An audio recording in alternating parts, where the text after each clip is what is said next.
Pronto, vou falar eu? Por favor, querida. Eu já esperava quando você veio buscar água. Alguma coisa vai acontecer.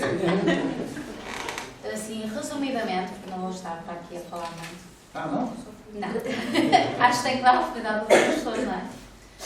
Tudo aquilo que falou, eu encaixei tudo mediante aquilo que nós temos vindo a aprender, eu ao longo destes 3 anos e meio. Tudo encaixa, nós já lemos, temos doutrina também aqui no tempo, não é? Temos a ler Umbanda e tudo encaixa devidamente, está tudo enquadra e realmente os fundamentos que apresentou encaixam com os nossos, sem dúvida alguma.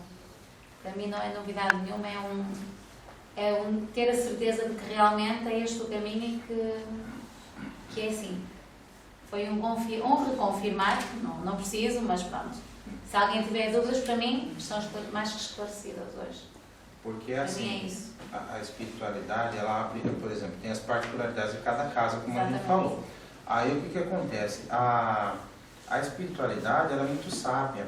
Há muitos anos, principalmente em várias tentativas de comunicação e tudo mais, a espiritualidade nunca vai falar só para você, só para mim, para a mãe Mara, para a irmã Paulinha, né? Não, ela vai falar para vários. Então a gente às vezes não se conhece e nós somos muito diferentes. Vamos dizer, como 2 casas são diferentes. Mas a gente começa nessas casas a brotar a mesma árvore. Sem dúvida. Né? E esse é o ponto em comum. Qual o problema nosso enquanto ser humano? É que às vezes a gente vê mais as diferenças do que as semelhanças. E aí a gente fica buscando as diferenças em vez de colar nas semelhanças.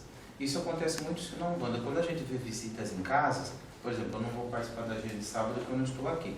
Mas quando eu vou a uma gira, eu fico perdido e agradeço a Deus.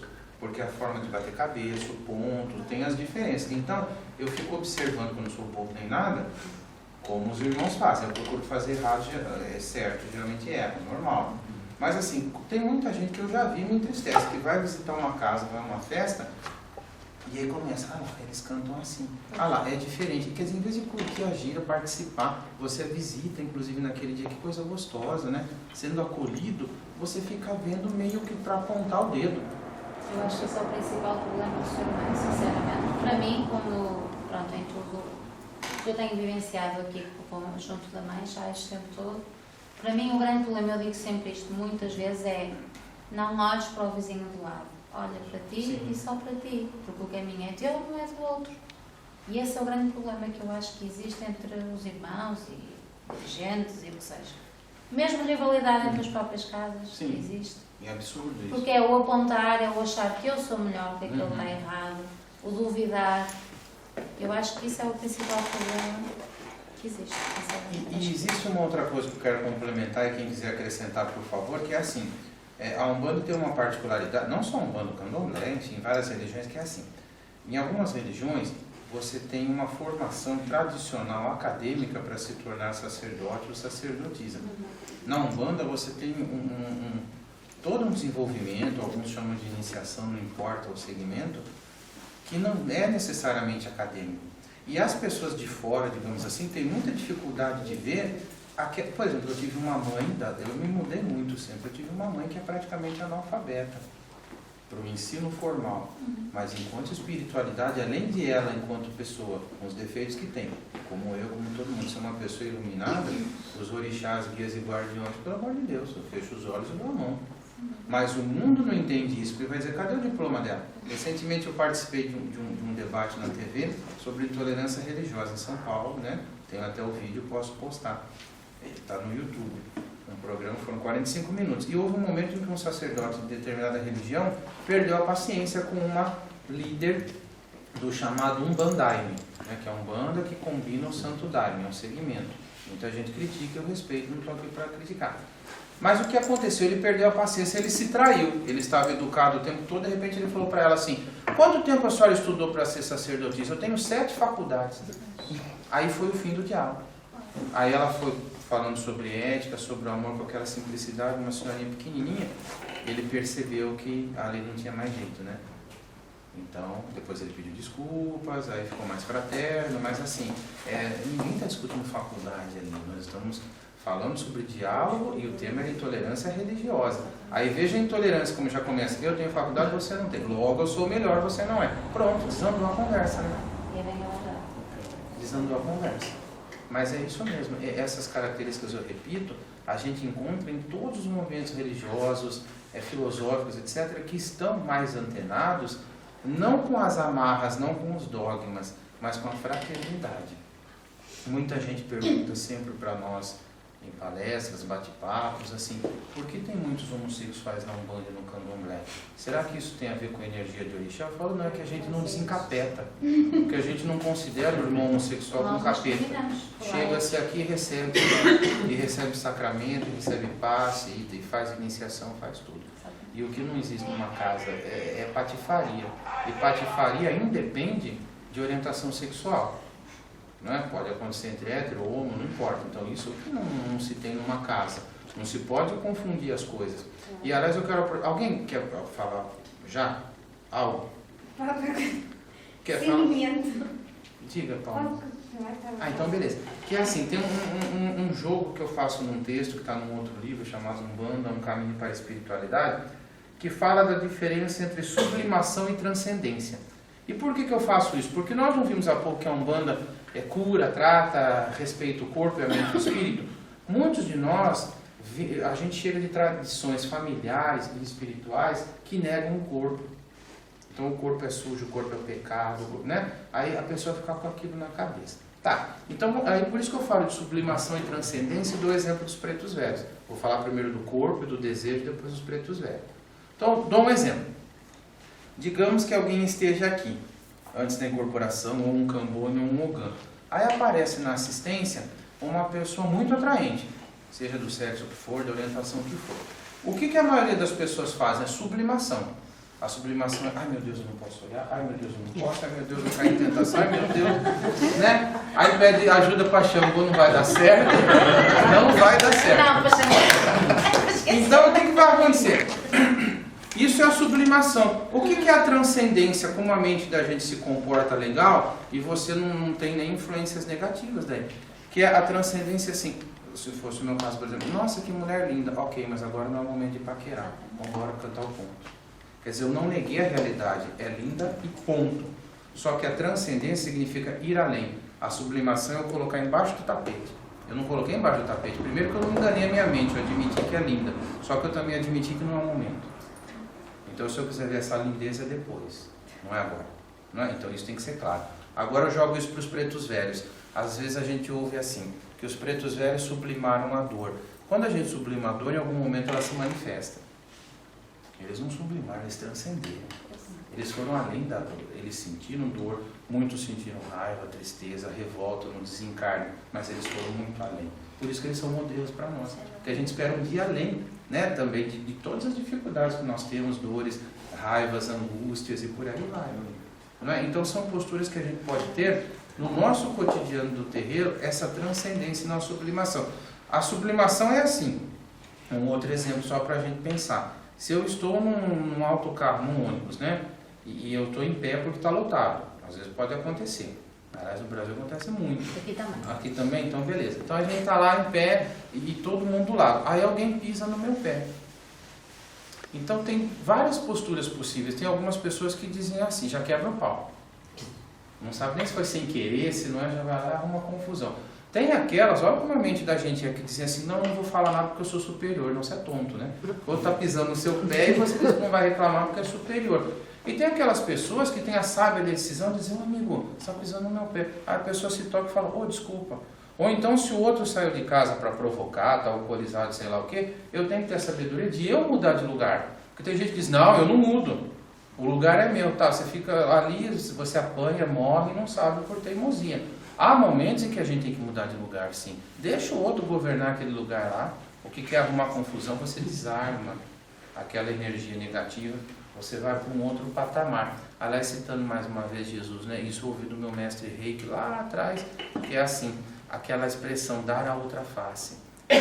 Quando Jesus diz dar a outra face, não é você apanhar duas vezes. Imagine eu que sou bochechudo.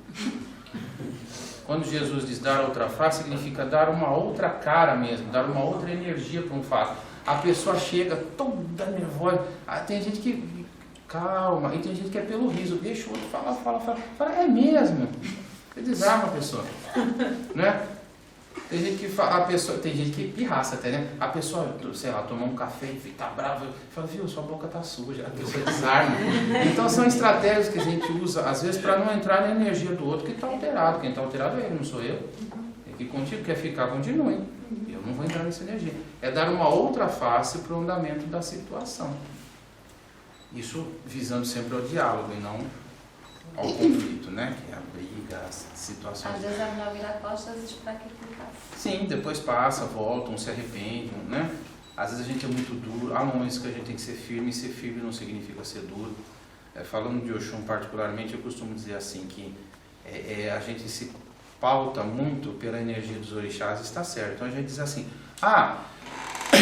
Xangô quebra a demanda com seu machado, Ogum é a lança ou a espada, o escudo, dependendo da representação e da ferramenta, né? Oxóssi é a flecha. Eu falei, Oxum, que com o amor quebra tanta demanda, quebra tanta cara feia, quebra tanta situação, e às vezes a gente não percebe a força que tem o amor, o perdão, a misericórdia, né? Há momentos que eu preciso de um machado, há momentos que eu preciso de um sorriso. A sabedoria é saber qual, né? Há momentos que eu preciso de Ogum lá na frente mesmo, e há momentos que eu preciso de Oxum dançando e sorrindo. Que é aí que vai quebrar tudo, né? Sem dúvida. Então isso é uma questão, e até mesmo sobre a energia de orixás, que é uma coisa que a gente vê muito. Eu tenho um texto num outro livro chamado A Bandeira de Oxalá, esse vai ser lá lançado e eu não trouxe. Que tem um texto chamado Meditação para a Galera Umbandista. Usa-se muito em encontros de jovens, as pessoas copiam, eu gosto muito. E tem uma parte lá que eu digo assim, o orixá não é X-Men. Porque você entra no Facebook, no antigo Orkut, era um tal de, o meu Exu vai pegar o teu, o meu Xangô vai correr atrás do seu Ogum, e que é isso? Então é X-Men agora? Tempestade, não sei o que, Wolverine, não tem nada a ver. Mas as pessoas fazem. E tem aquelas, isso eu falo em todo bate-papo, que dizem assim, não, eu brigo muito com as pessoas porque eu sou de Ogum. Não, você briga muito com as pessoas porque você é mal educado. Inclusive espiritualmente, por não saber lidar com a energia do seu orixá. Eu falo, pô, eu nunca peguei um machado e corri atrás de um vizinho. Não é assim. De jeito nenhum. Aí o cara pega o espeto no churrasco, espeta todo e diz que é Ogum. Que é isso? Então tem situações que não é, a gente joga pro espiritual aquilo que é fora as marmotagens. Hoje eu estou falando esse termo, eu adoro, não a marmotagem. A gente coleciona os absurdos, né? Pombogira pro shopping center, enfim, tem umas coisas assim. O cavalo de Ogum, o Ogum de Honda, sendo a Honda a marca da moto, o Ogum vem em cima. Tem uns absurdos assim que a gente... Ano que vem eu tenho um livro só sobre marmotagem, vai sair também. Porque são os absurdos, mas a gente ri pra não chorar, né? A gente ri pra não chorar. Aí você ouve aquelas histórias. Eu trabalhei com um rapaz há muitos anos que dizia assim, não, eu sou mulherengo que é por causa do meu cigano. Eu falei,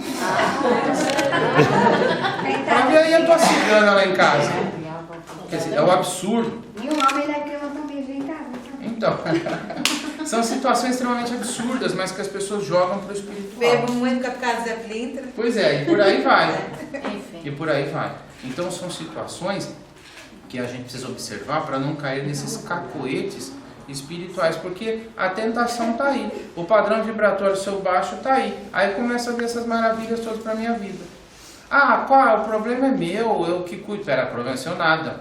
Só seu, se você está numa casa, aquilo vem para casa, assim como vem para casa nosso lar, né, nossa casa que a gente mora e tal, vem para a casa espiritual. Claro que a casa espiritual tem uma força muito superior a tudo isso e, né, o pai Ortiz, que estará num fórum lá em Leiria, que é presidente do movimento político umbandista, ele tem um livro dele chamado Umbanda na Umbanda, e tem uma parte que eu grifei assim, que ele fala, podemos concordar ou não, mas ele tem, eu não lembro a frase, me desculpem, então não contestem assim, porque eu posso estar falando errado, mas tem uma parte que ele diz assim, que ele não acredita que demanda derrube uma casa.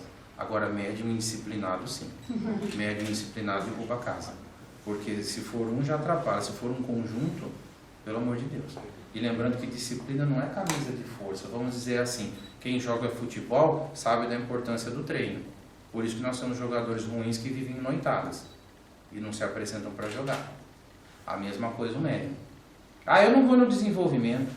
Imagina um ator que não ensaia, o cantor que não ensaia, né? Aí não precisa de desenvolvimento, eu chego lá abafando, sei lá, desce o guia, dando estrela aqui, e chega e beleza. Fazendo acrobacia, né? Então não é assim. Nós temos esse compromisso diário de prece, de aprendizado, de banhos, de preceitos, disso e daquilo. E não é fácil ser médium, por isso que é ridículo quem segue o caminho da mediunidade por vaidade. Porque, meu Deus, você acaba com amor. Quando você faz com amor, ok. Tem dias que você não come algumas coisas, tem dias que você não tem relações sexuais, tem dia que você toma banho de não sei o quê, tem dia... É sacrifício de tolo se eu não entender aquilo como um gesto de amor. E sim para aparecer. Então faz outra coisa, que aparece mais rápido, até, né, do que ficar assim com essa questão toda. Vamos lá, meus irmãozinhos, que eu falei demais, se deixar eu falo, mas eu gostaria de ouvi-los também. Eu pegando um caiaque. Por favor, Paulinho. Eu, desde que entrei, nunca conheci outra casa. O que eu sinto dentro de mim quando eu procurei uma religião para seguir, era o que eu sentia, foi o que eu constatei aqui. Sabe disso? A mim o que me custa muitas vezes a cada ensinamento quando falo de autoridade no autoritarismo, porque eu não consigo transpor isso para a minha vida em pessoal. O que eu sinto aqui, o que eu levo daqui, o que eu penso que deve ser aqui e que ajo assim aqui. Muitas das vezes fico muito triste em casa porque não consigo lidar com situações na minha vida lá, em casa, sim, na rua, nem por isso, na rua até consigo. Mesmo dentro da minha cama. E acabo por pecar o autoritarismo também. É por isso que eu acabo mencionei com estas palavras. Existe uma expressão que eu uso sempre também, faz sempre que eu não uso até, que é assim, a gira continua. Então aquela energia que eu tenho aqui, por exemplo, cada linha, cada entidade tem uma identidade. Então, por exemplo, a gente pode pensar nos caboclos com uma bravura, a determinação, seja caboclo ou caboclo, a gente diz que tem o peito largo, né? Porque eles vão à frente sem medo da flechada, porque eles sabem. A mesma coisa nas suas preces, nas suas firmezas, você pedir, Pai, me ajuda a ser meio caboclo, no momento que eu tenho que ser caboclo e cabocla, na minha casa, na minha vida, na minha família. Há momentos que eu tenho que ser preto velho, há momentos que eu tenho que ser herê mesmo, e a criança interior aflorar. Isso não é só no momento que incorpora, é diferente do que eu estou falando, claro. A incorporar uma coisa ou quem não incorpora, tal, mas assim, mas levar essas lições para o cotidiano, como esse exemplo que eu dei que parece até bobinho, a gente fala de Oxum desperdiçar água, né? Então o que vai acontecer? A gente tem, às vezes também tem aquela visão dos arquétipos que eu falei da Oxum e falei da doçura, né? Porque é um aspecto fundamental, mas assim, a água, seja doce ou salgada, tem uma força muito grande, inclusive de destruição. Então eu preciso estar atento para não represar essa água e um dia ela destruir. Porque primeiro que faz mal para o meu organismo, até quem vê os arquétipos de orixás e analisa a estrutura física do médium, do filho, de santo, enfim. E segundo, que aquilo uma hora vai explodir. Então eu preciso saber dar vazão. É eu dizer, não quero, não é assim, sem eu ser agressivo. Isso a gente leva a vida inteira e nem sempre aprende. Mas você colocar o limite e dizer para o outro, às vezes com um sorriso nos lábios, não. Outro dia eu postei no Face, eu não sei se a mãe Mara viu, o pai Padrão, estou sempre acompanhando, outros irmãos. Eu gosto de colocar mensagem, mas de vez em quando eu desabafo também. Falei, gente, estou cansado desse mundo, claro que eu não falei assim, né?